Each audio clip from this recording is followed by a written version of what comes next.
उमा, सभी अपने अपने तरीके से प्रणब दा को याद कर रहे हैं, तमाम उनकी यादें हैं। आपकी भी कुछ यादें होंगी, वो भी हमसे साझा करें और आज उनके अंतिम दर्शनों का क्या कुछ कार्यक्रम रहने वाला है वो भी बताएं। जी देखिए अदिति, ये 10 राजाजी मार्ग जो आवास है प्रणब दादा का, वहाँ पर उनका पार्थिव शरीर जो है वो 9 बजे लाया जाएगा। हमारे कैमरा सहयोगी रवि आपको दिखाएंगे कि किस तरह की तैयारी यहाँ पर है। सड़कों को धो दिया गया है और क्योंकि कोरोना पॉजिटिव थे तो तमाम तरह के जो एहतियात हैं वो बरते जाएंगे इस पूरी अंतिम यात्रा के दौरान। जहाँ तक इनके जो अंतिम दर्शन का कार्यक्रम है तो 9:15 बजे से 10:15 बजे तक जो ऑफिशियल डिग्नेटरीज हैं वो अंतिम दर्शन कर पाएंगे। इसके बाद 10:15 से 11 बजे तक अदर डिग्नेटरीज जो हैं वो दर्शन कर पाएंगे और 11 बजे से 12 बजे तक जो जनरल पब्लिक है, जो आम जनता है, उनके दर्शन के लिए उनके पार्थिव शरीर को रखा जाएगा। और ये जो मिनिस्ट्री ऑफ डिफेंस की तरफ से जो जारी किया गया एक निर्देश है उसके हवाले से मैं आपको बता रहा हूँ। इसमें साफ तौर पे लिखा हुआ है कि सोशल डिस्टेंसिंग के नॉर्म्स को पूरी तरह से पालन किया जाएगा, क्योंकि प्रणब दा जो थे वो कोरोना पॉजिटिव थे। तो जाहिर सी बात है कि उनका 84 साल की उम्र में देहावसान हो गया है और उन्होंने अलग अलग जो राजनीति के जो पहलू हैं वो देखे हैं। कई हमारी भी याद है उनके साथ। आपने कहा कि मैं अपनी याद साझा करूं। मुझे याद आता है 1997 की एक सर्द रात थी और तालकटोरा रोड पे उनका सरकारी आवास हुआ करता था और वहाँ मैं इंटरव्यू के लिए पहुँचा था। शाम को देर हो गई थी, तभी अंदर से जानकारी दी गई कि दादा की तबीयत जो है वो नासाज है, वो इंटरव्यू नहीं दे पाएंगे।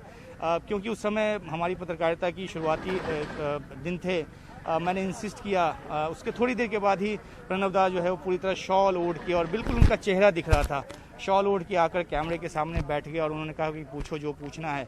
मैंने तमाम तरह के सवाल पूछे, उनसे ये भी पूछा जो उन पर एक आरोप लगता रहा कि जब वो वित्त मंत्री थे 1982 में, तो उन्होंने जो बीपीएल की जो परिभाषा है वो बदल दी और रातों रात लाखों के लाख जो बीपीएल फैमिली थे वो बीपीएल फैमिली से उसके एबव लाइन आ गई।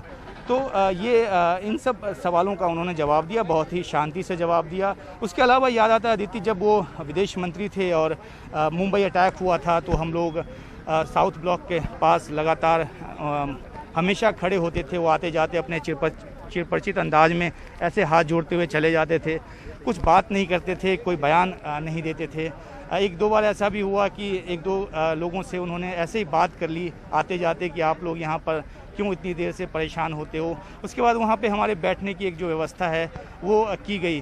तो वो एक बहुत ही संवेदना से भरे हुए व्यक्ति थे, चाहे जिस भी ओहदे पे रहे हों, जिस भी पद पे रहे हों। लगातार जो उनकी मानवीय संवेदना है वो अलग अलग रूप में सामने आती रही और यही वजह है कि जो अक्रॉस द पार्टी लाइन जो उनकी जो एक्सेप्टेंस थी वो थी और उनको एक ट्रबल शूटर के तौर पे भी कांग्रेस पार्टी के में देखा जाता है। आपने देखा होगा कि जो वीडियो क्लिप चल रहा है जिसमें जो अडवाणी जी हैं वो कह रहे हैं कि मैं सोचता हूं कि अगर आप नहीं होते तो यूपीए का क्या होता। तो प्रणब दा सिर पे हाथ रखकर हंसते हैं उस समय। तो बहुत सारी यादें हैं उनसे जुड़ी हुई। तमाम जो लोग हैं वो अपने अपने तरीके से याद कर रहे हैं। यहाँ पे भी तमाम डिग्निटीज अब से थोड़ी देर के बाद जब उनका पार्थिव शरीर आ जाएगा अंतिम दर्शन के लिए पहुँचेंगे। हर पार्टी हर दल के जो नेता हैं वो यहाँ पे पहुँचेंगे। इतना ज़रूर है कि कोरोना की वजह से कुछ जो डिस्टेंसिंग है उसका पालन किया जाएगा और वो अंतिम यात्रा में आप कह सकती हैं कि उसका असर जो है वो देखने को मिलेगा। शायद वो उतनी लंबी लाइन या उतने बहुत सारे लोग जो हज़ारों की तादाद में जुटते, जैसे कि हमने देखा अटल बिहारी वाजपेयी की जो अंतिम यात्रा थी उसमें हज़ारों की तादाद में लोग जुटे थे, तो शायद उस तरह का नज़ारा यहाँ देखने को ना मिले अंतिम दर्शन और अंतिम यात्रा के दौरान। लेकिन लोगों की तकलीफ़ में, लोगों के दुख में कोई कमी नहीं है और हर कोई अपने हिसाब से इनको श्रद्धांजलि दे रहा है। उमा, जैसा आप बता रहे थे कि आडवाणी जी ने कहा कि अगर आप नहीं होते तो यूपीए का क्या होता, तो कांग्रेस की उस सरकार में जब जब भी संकट आया, जब भी कोई महत्वपूर्ण फैसले लिए गए या फिर कोई ऐसा मामला आया तो सब उन्हें रेफर कर दिया जाता था एक कमेटी बनाकर, और सब एक तरीके से देखें तो संकट मोचक की भूमिका में हमेशा रहे वो कांग्रेस में। जी बिल्कुल शारिक, देखिए लेफ्ट के साथ भी उनकी अच्छी बनती थी और आपको याद होगा कि जब न्यूक्लियर डील होना था उस समय यूपीए को समर्थन की बहुत ज़्यादा ज़रूरत थी और किस तरह से प्रणब दा जो हैं उन्होंने इस सिलसिले में काफ़ी मेहनत की, काफ़ी काम किया और समर्थन जुटाया। तो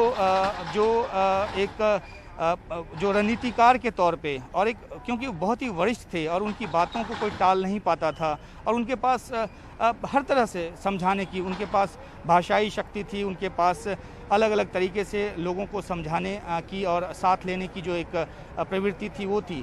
तो एक मिलनसार प्रवृत्ति के इंसान थे और जब राजनीति में कोई मिलनसार होता है तो उसका कद यूं ही ऊंचा उठा होता है और हर किसी का एक्सेप्टेंस उनको मिला होता है। जिस तरह की राजनीति में हमने बहुत सारे ऐसे दम्भी लोग भी देखे हैं जो बहुत दम्भ में रहते हैं, अहंकार में रहते हैं, उनसे हर कोई दूरी बना कर रखता है। लेकिन प्रणव दा जो थे वो एक बहुत ही मिलनसार व्यक्ति थे। हाँ, जिस पद पे रहे हों, जिस पद पे वो सुशोभित हों, उसका जो प्रोटोकॉल है वो ज़रूर पालन करते थे। लेकिन जब भी आप उनके साथ व्यक्तिगत तौर पे आप भी अपने अनुभव साझा कर रहे थे शारिक, कि जब भी आप उनसे व्यक्तिगत तौर पे कुछ बात करते थे तो वो कभी भी ये भान नहीं होने देते थे कि इतने ऊंचे ओहदे पे बैठे हुए व्यक्ति हैं या इतने महत्वपूर्ण व्यक्ति हैं। वो बिल्कुल आम लोगों की तरह बात करते थे और बिल्कुल ग्राउंडेड पर्सन थे, मैं यही कहूँगा।